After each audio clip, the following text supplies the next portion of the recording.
Umubano wa Trump na Elon Musk ni inkuru iriko iravugwa hatari hake ku isi, aho muri leta zunze ubumwe za Amerika hariko havugwa ugusambuka k'ubucuti bwari hagati y'umukuru w'igihugu Donald Trump n'umugwizatunga wa mbere utura ku isi Elon Musk, umunyamerika afise amamuko ku mugabane wa Afrika, neza na neza mu gihugu ca Mandela muri Afrika y'Epfo. Ivyatanguye ari kudahuza ivyumviro vya politiki vyavuye bihinduka amatati ku mbuga hwaniro, aho Trump abicishije ku rubuga rwa Truth Social yita Elon Musk umusazi, akanamutera ubwoba ko agiye guhagarika amasezerano no gushigikirana hagati ya leta arongoye n'inganda za Elon Musk, harimo uruganda SpaceX rurungika ibigendajuru mw'isanzure. Trump akavuga ko Elon Musk yamuhemukiye mu gihe bari inshuti zikomeye, ariko agatangara yumvise avuze amajambo yerekana ko atamushigikiye.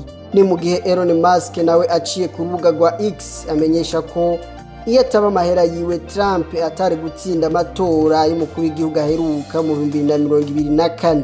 Akanagiriza Trump ko afise uruhara mu ikubagurwa rifatiye ku gitsina ryakorewe umunyamitahe Jeffrey Epstein. Elon Musk akamenyesha ko agiye gukora ibishoboka vyose kugira Trump ashobore kubogozwa mu mabanga yo kurongora leta zunze ubumwe za Amerika. Akanamutera ubwoba kandi ko agiye guhagarika ikoreshwa ry'umuhora w'ibigendajuru Dragon wahora ukoreshwa n'ikigo NASA.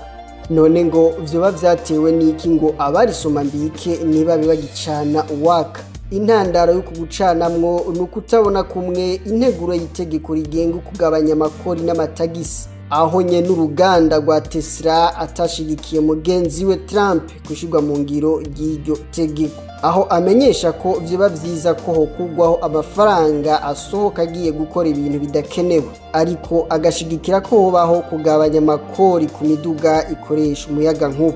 Nubwo biri uko, ingingo ya Elon Musk mu kudashigikira iryo tegeko rigenga amakori n'amatagisi bizogira ingaruka mbi ikomeye ku nganda ziwe nka Tesla, nkuko abatari bake mu banyamitahe biwe batanguye kumugirako amakenga. Abatari bake mu baraba ibintu n'ibindi bakabona ko ubucuti bwa Trump na Elon Musk butari kuramba kuko atankuba zibiri zisangira igico. Tubibutse ko inyuma yo gushigikira imyiyamamazo ya Donald Trump yahavuye atsinda amatora, Elon Musk yaciye shingwa amabanga yo kugabanya ikoreshwa ry'amahera ya leta ya Amerika mu kiringo c'iminsi 130.